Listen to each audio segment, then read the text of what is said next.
नमस्कार विद्यार्थी मित्रांनो. आता आपण ह्या व्हिडिओमध्ये पुढचा पॉईंट पाहणार आहोत. त्यामध्ये कार्डियाक सायकलमधला राहिलेला part second ventricular systole that is VS short form ventricular systole VS तो बघायचा आता. त्यामध्ये first point the impulse which started from SA node and reaches the AV node and it gets excited. त्यासाठी डायग्राममध्ये पहा, इथं diagram दाखवलेली आहे. काय सांगितलेलं आहे? द इम्पल्स म्हणजेच cardiac impulse which started from start कुठं होतात? SA नोड इथून कुठंपर्यंत जातात ते AV नोड म्हणजे सायनॉट्रियल नोडपासून ॲट्रिओ व्हेंट्रिक्युलर नोडपर्यंत रीच होतात. अँड गेट्स एक्सायटेड इथं गेल्यानंतर ते काय होतात? एक्साइट होतात. म्हणजेच फर्स्ट पॉईंट त्यामध्ये काय सांगितलेलं आहे? The impulse which started from SA node start कुठं होतो? SA node reaches up to कुठंपर्यंत रीच होतो? तर AV नोड ॲट्रिओ व्हेंट्रिक्युलर नोडपर्यंत. अँड इट गेट्स एक्सायटेड तिथं गेल्यानंतर ते एक्साइट होतात. Next point second point the impulse that is cardiac impulse sends from AV node to bundle of His and bundle of His to Purkinje fibers. मग आता परत एकदा diagram पाहिजे. The impulse which impulse? Cardiac impulse send from कुठून पाठवले जातात? From AV nodes atrioventricular nodes जिथं pencil ठेवलेलं आहे तिथं टू बंडल ऑफ हीस कुठंपर्यंत जातात? तर बंडल ऑफ हीस इथंपर्यंत जातात. हे पॉईंटचं नाव आहे बंडल ऑफ हीस. या पॉईंटचं नाव काय? बंडल ऑफ हीस म्हणजे जिथं बायफर्केशन झालेले आहेत, दोन पट्टे फुटलेले आहेत, तिथला जो सेंटर आहे तो काय? Bundle of his.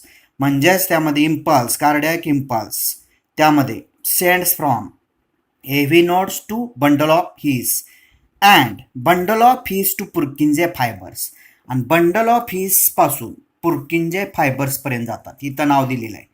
हे जे दिसत आहेत लहान लहान लहान मायन्यूट जे असतात fibre like structure called Purkinje fibres त्यालाच काय म्हणतात?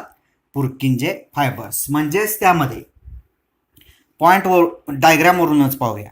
The impulse that is cardiac impulse sends from AV node to bundle of His AV नोडपासून बंडल ऑफ हीसपर्यंत and bundle of His to Purkinje fibres. आणि bundle of His पासून कुठं पाठवले जातात? पुर्किंजे फायबर्सपर्यंत. Next point third Purkinje fibres spread impulses all over the wall of ventricles. मग त्यामध्ये आता परत डायग्राम. पुर्किंजे फायबर्स जे आहेत हे लहान लहान असणारे Purkinje fibres spread impulses cardiac impulse spread करण्याचं काम करतात all over the wall of ventricles पूर्णपणे व्हेंट्रिकलचं जेवढं वॉल आहे म्हणजे right ventricle as well as left ventricle spread cardiac impulses. काय स्प्रेडिंग केलं जातं? तर आलेले कार्डियाक इम्पल्स स्प्रेड केले जातात. कुठं? पूर्णपणे wall of ventricles right as well as left ventricle. कोण करत असतं? Purkinje fibres. म्हणजेच Purkinje fibres spread impulses that is cardiac impulses all over the wall of ventricle means right as well as left ventricle. Next point number 4 ventricular wall contracts causing ventricular systole due to spreading of impulses. म्हणजेच त्यामध्ये काय सांगितलेलं आहे? Ventricular wall contract होत असतं.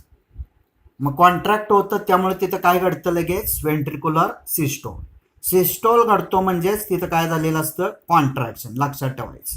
म्हणजेच ventricular wall ज्यावेळी contract आकुंचन पावतं त्यावेळी व्हेंट्रिक्युलर सिस्टोल घडतो. पण तो कशामुळे घडतो? Due to spreading of cardiac impulses. म्हणजे कार्डियाक इम्पल्सेस ज्यावेळी स्प्रेड होतात त्यावेळी व्हेंट्रिक्युलर वॉल काय होत असतं? कॉन्ट्रॅक्ट्स. आणि त्याच वेळी काय घडतं? Ventricular systole. म्हणजे fourth point ventricular wall contracts causing ventricular systole due to spreading of impulses. Next point fifth at the time of ventricular systole right ventricle pumps deoxygenated blood into pulmonary trunk and left ventricle pumps oxygenated blood into aorta, that is systemic aorta. त्यासाठी दुसरी diagram पहा. At the time of ventricular systole, ज्यावेळी ventricular systole चालतो त्या काळात right ventricle जे असतं ते पंप काय करतं, राईट व्हेंट्रिकल हे पंप काय करतं तर पंप डिऑक्सिजनेटेड ब्लड. कशामध्ये डिऑक्सिजनेटेड ब्लड पंप करतं तर पल्मोनरी आर्टरी, ह्या ज्या दोन दिसत आहेत पल्मोनरी आर्टरी, ह्यामध्ये काय केलं जातं डिऑक्सिजनेटेड ब्लड पंप केलं जातं. कशामधून, राईट व्हेंट्रिकल मधून. सो कलर इज ब्ल्यू, म्हणून इथं आपण कलर दाखवला आहे तो कोणता आहे, ब्ल्यू कलर दाखवला आहे, म्हणजेच deoxygenated blood. And left ventricle pumps, हे जे आहे ते लेफ्ट व्हेंट्रिकल काय करतं, pumps oxygenated blood into aorta, that is systemic aorta. मग हे जे लेफ्ट व्हेंट्रिकल आहे यामधून सिस्टेमिक अवॉर्टामध्ये, हे रेड कलरमध्ये दाखवला आहे तो, ह्या सिस्टेमिक अवॉर्टामध्ये काय केलं जातं, ऑक्सिजनेटेड ब्लड पंपिंग केलं जातं. म्हणजेच oxygenated means pure blood, deoxygenated impure blood. Why it is called deoxygenated, because absence of or low of oxygen. म्हणजेच प्रेझेंट असेल ऑक्सिजन तर कमी असतो आणि शक्यतो अब्सेंटच असतो. आणि oxygenated blood, why it is called oxygenated blood, because in this blood oxygen is present. ह्या ब्लडमध्ये काय प्रेझेंट असतं, oxygen. So it is oxygenated blood means pure blood. समजलं. मग यामध्ये फिफ्थ पॉईंट काय सांगितलं आहे, at the time of ventricle systole किंवा व्हेंट्रिक्युलर सिस्टोल, ज्यावेळी कॉन्ट्रॅक्ट होत असतं व्हेंट्रिकल त्यावेळी ते काय करतं, ब्लड पंप करतं. कुठून, right ventricle pumps deoxygenated blood. Right ventricle काय पंप करतं तर deoxygenated blood into pulmonary artery. कशामध्ये, पल्मोनरी आर्टरीमध्ये. And left ventricle pumps oxygenated blood into systemic aorta. आणि लेफ्ट व्हेंट्रिकलमधून पंपिंग केलं जातं ऑक्सिजनेटेड ब्लड, ते कुठं, सिस्टेमिक अवॉर्टामध्ये. Next point, sixth, ventricular systole increases ventricular pressure and it causes tricuspid and bicuspid valves close right and left atrioventricular openings, preventing backflow of blood into atria, that is lump sound heard. मग हा point आता समजावून घ्या. Ventricular systole ज्यावेळी घडतं, increase काय करतं, ventricular pressure increase करण्याचं काम करतं.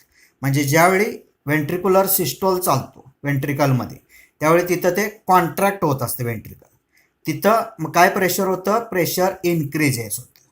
It causes tricuspid and bicuspid valves close. मग इथं असणाऱ्या ज्या ट्रायकस्पीड आणि दुसऱ्या बायकस्पीड, इथं ट्रायकस्पीड व्हॉल्व असतात, इथं बायकस्पीड व्हॉल्व, म्हणजेच इथं असणाऱ्या ट्रायकस्पीड व्हॉल्व आणि इथं असणाऱ्या बायकस्पीड व्हॉल्व. म्हणजे tricuspid valve present in between right and atrium and ventricle आणि bicuspid valve present in between left atrium and ventricle. म्हणजे यांच्यामध्ये जी ओपनिंग असतात, ती जी ओपनिंग असतात ती तिथं जी ओपनिंग असतात ती वॉलनं झाकली जातात. कोणत्या वॉलनं, tricuspid as well as bicuspid wall. काय करतात, close right and left atrioventricular openings. म्हणजे इथं जे असणार आहे right atrioventricular opening present in between right atrium and ventricle. Right atrioventricular opening कुठं प्रेझेंट असतं तर राईट ॲट्रियम आणि व्हेंट्रिकलच्या बरोबर मध्ये. तिथंच काय असतो मग, tricuspid wall. And left atrioventricular openings present in between left atria and ventricle. म्हणजे लेफ्ट ॲट्रिया आणि व्हेंट्रिकलच्या मध्ये जी ओपनिंग असतात त्या ओपनिंगला काय म्हणतात, लेफ्ट ॲट्रिओव्हेंट्रिक्युलर ओपनिंग्स. ही तिथं झाकली जातात. कशानं, ट्रायकस्पीड as well as bicuspid wall. कशासाठी झाकली जातात तर प्रिव्हेंटिंग बॅकफ्लो ऑफ ब्लड. इथं आलेलं ब्लड परत प्रिव्हेंट म्हणजे रोखलं जातं, पाठीमागं जाऊन द्यायचं नाही. इथं आलेलं पाठीमागं जाऊन द्यायचं नाही, ह्यासाठी तिथं ती ट्रायकस्पीड आणि बायकस्पीड व्हॉल्व असतात. आणि ज्यावेळी तिथं रोखली जातात त्यावेळी लब साऊंड हिअर्ड. तिथं आवाज येतो तो कोणता येतो तर त्या साऊंडला म्हणतात लब साऊंड. समजलं? म्हणजेच 6 point ventricular systole increases ventricular pressure and it causes tricuspid and bicuspid valves. Close right and left atrioventricular openings, preventing backflow of blood into atria, that is lub sound here. Next point number 7. In normal conditions, duration of ventricular systole is 0.3 seconds and duration of ventricular diastole is 0.5 seconds. ज्यावेळी normal condition असते हार्टची त्यावेळी काय होत असतं, ventricular systole म्हणजे ventricle contract झालेलं असतं. त्यामध्ये त्याचा जो व्हेंट्रिक्युलर सिस्टोल आहे तो ड्युरेशन कालावधी किती असतो त्यासाठी ही डायग्राम बघा. व्हेंट्रिक्युलर सिस्टोल कालावधी किती सांगितला आहे 0.3 सेकंद म्हणजे 0.1 पासून 0.4 म्हणजे 0.4 मायनस 0.1 म्हणजेच किती आलं 0.3 सेकंद काय असतो ventricular systole. and duration of ventricular diastole VD लिहिलंय बघा. ventricular diastole म्हणजेच रिलॅक्स होतं वेंट्रिकल त्यावेळी त्याचा कालावधी किती आहे 0.5 सेकंद म्हणजेच ते काउंटिंग बघा. VD दाखवलाय मग VD दाखवलाय तो 0.9 पर्यंत दाखवलाय 0.4 पासून म्हणजे 0.9 मायनस 0.4 किती आलं 0.5 सेकंद. हा काय असतो ventricular diastole. म्हणजेच in normal conditions duration of ventricular systole is 0.3 seconds and duration of ventricular diastole is 0.5 seconds. Next point number 8. Ventricular pressure decreases in ventricular diastole and it causes close of semilunar valves and pulmonary trunk, that is artery, and systemic aorta, prevents backflow of blood into ventricles, that is dub sound here. मग आता ventricular pressure ज्यावेळी decrease होतं त्यावेळी काय घडतं ventricular diastole म्हणजेच ventricular diastole contraction घडणं relaxation घडणं. व्हेंट्रिकल ज्यावेळी रिलॅक्स होत असतं त्या काळात व्हेंट्रिकल नक्की काय होतं तर प्रेशर जे असतं व्हेंट्रिक्युलर प्रेशर ते डिक्रीज होतं म्हणजेच रिलॅक्स झाल्यामुळं तिथं ब्लडचं प्रेशर डिक्रीज होतं. इट कॉजेस त्यामुळं काय घडतं सेमिल्युनार वॉल्स अँड पल्मोनरी ट्रंक त्यामध्ये सेमिल्युनार वॉल्स क्लोज होतात आणि pulmonary trunk and systemic aorta म्हणजेच त्यामध्ये पल्मोनरी ट्रंक आणि सिस्टेमिक आवर्टा मध्ये बॅकफ्लो होत नाही. ह्या सेमिल्युनार वॉल्व आहेत डायग्राम बघा इथं तीन ह्या काय सेमिल्युनार वॉल्व इथं काय केल्या जातात क्लोज होतात. क्लोज झाल्यामुळं काय होतं बॅकफ्लो मागत जात नाही. कशामध्ये एक पल्मोनरी ट्रंकमध्ये आणि दुसरा सिस्टेमिक आवर्टामध्ये. त्यावेळी कोणता आवाज येतो डब साऊंड हिअर्ड. म्हणजेच 8 point ventricular pressure decreases in ventricular diastole and it causes close of semilunar valves and pulmonary trunk, that is artery, and systemic aorta, prevents backflow of blood into ventricles, that is dub sound here. नमस्कार धन्यवाद. इथं ह्या व्हिडिओमध्ये इथंपर्यंतच पाहूया. पुढच्या व्हिडिओमध्ये पाहूया.